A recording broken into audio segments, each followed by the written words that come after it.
Good evening. Today we are going to see the terms related with trusses as well as types of trusses.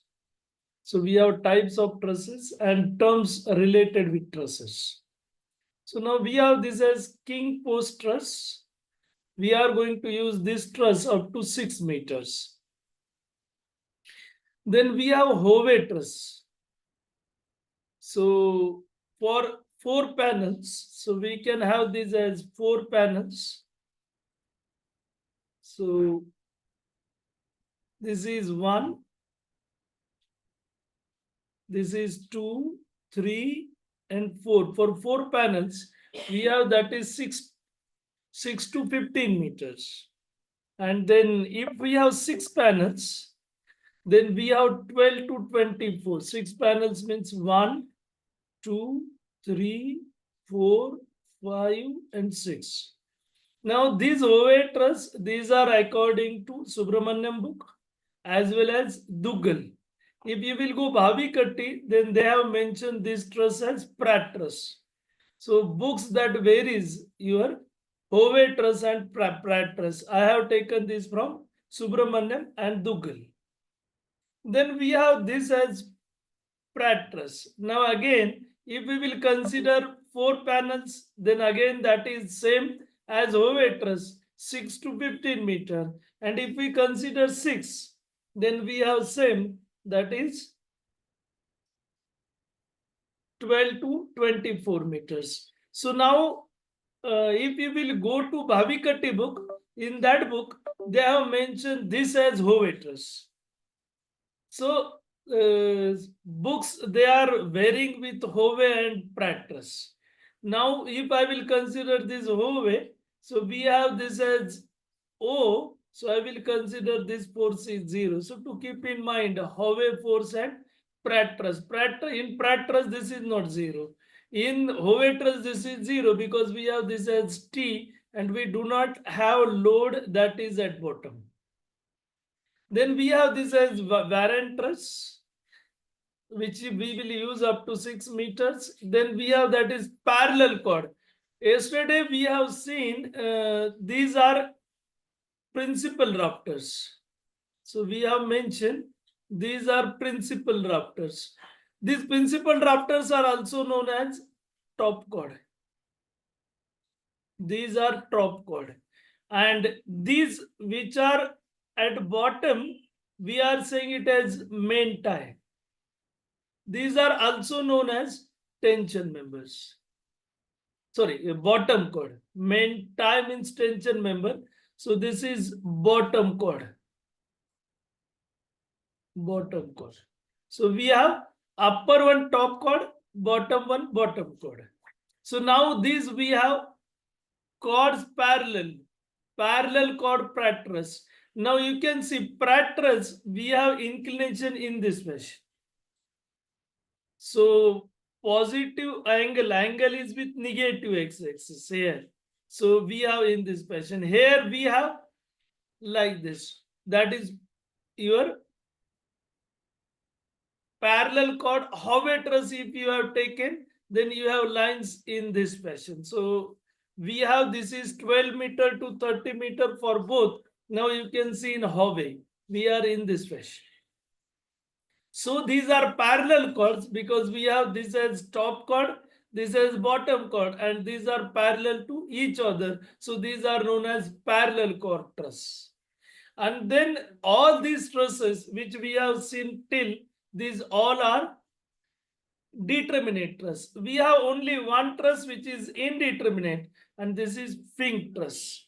Now this Fink truss we are going to use for 12 meter to 18 meters. Now if you increase the panels, then we can have that is more than 12 to 15 meters. So now if I will draw it, then we are in this fashion. Then we are like this. Then in this fashion. And then we can have likewise. And then in this fashion. So you can increase it, and then if you increase it, then you can have this as more than 18 meters. So you can go up to 30 meters, but this is indeterminate truss. Indeterminate truss. Then we have different terms related with this. So now I am showing you, this is truss, truss. So truss is now, then again truss, truss. So we have, these are the trusses. Then we are going to connect these trusses by purlin. We have again purlins, we have, these are purlins. Then we are in this fashion. So these all are purlins. So blue we have trusses, and these all we have that as purlins. Now distance between two purlins, this is known as spacing of purlins. So we have spacing of purlins, spacing of purlins, spacing of purlins. Then we have span of purlin. So distance between the two truss, it is known as spacing of truss also, and it is also known as span of purlin, because purlin is used to connect two trusses, and as it is used to connect two trusses, so it is known as span of purlin also, and it is known as spacing of truss. That means my span of purlin, that is equal to spacing of truss. This is equal to spacing of truss. So we have these two values equal. And then we have this as span of truss. So these are the most important terms which are related with your trusses. Then we have pitch of trusses. So we have pitch is defined as the ratio of height to span. So we have, this is my truss. So this is height, and then we have span. So height to span, that is known as pitch. This is height. This is span. So h by span, that is nothing but pitch. Minimum pitch, generally we are using two types of sheets. One is GI sheet, galvanized iron sheets. And for this one, minimum pitch is 1/6. And then we are using asbestos cement sheet. For this, we have minimum pitch as 1/12. Then spacing of trusses, that depends upon the span actually, but tentative value we can calculate 1/4 into span, and this is applicable for span up to 15 meter.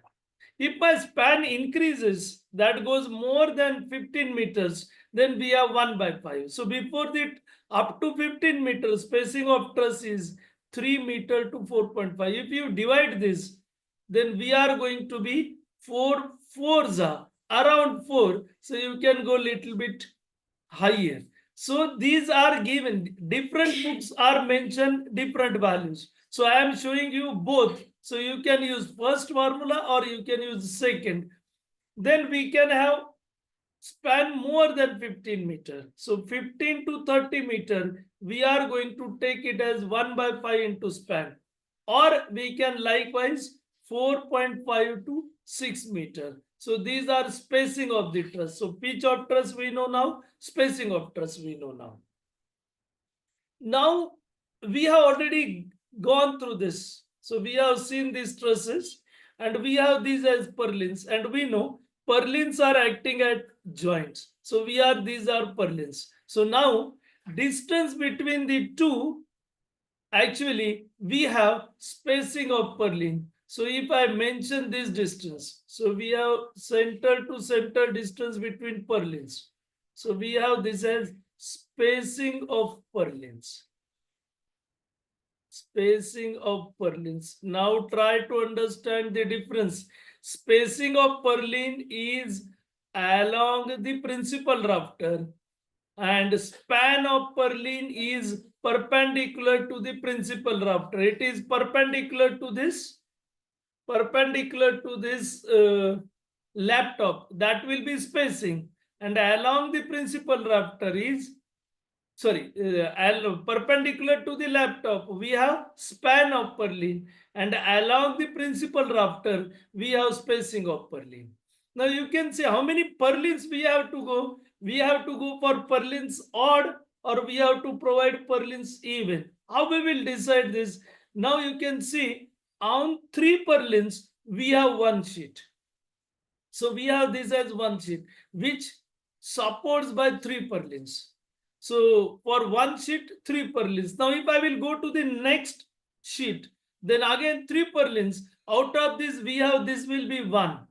And then we have again 2. Means first I require 3 purlins, and after that we have to add 2. Means we require odd number of purlins. So 3, after 3 I can go 5, 7, 9 likewise. And according to the length of sheet, we have to decide spacing of purlin. Suppose my length of sheet is 3 meters. Length of sheet equal to 3 meters.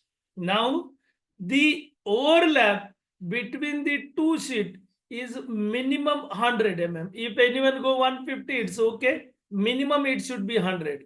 That means length available I have 2.9 meter, because if I will consider this sheet and then we can have again next sheet, so we have distance will be this, because 100 overlap we have to leave, and therefore we have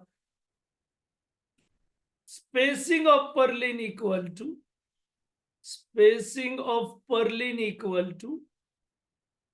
length of sheet minus 100 divided by 2.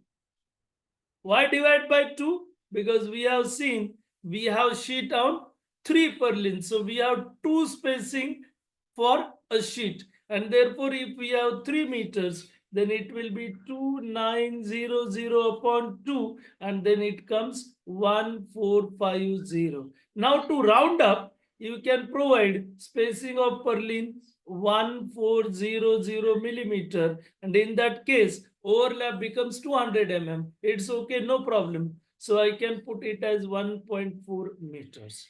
So you have to see how we will go for spacing of purlins. Do not go to the book. You can go to IS 875 part 1, and there we have different sheet. Or you can go on Google, you can see different type of sheet. You can go through length of the sheet, from which you will get dead load of that sheet, and all that you have to decide, and then you have to provide spacing of purlins. And we know, now you can see at each joint we are being a purlin. So we are like this.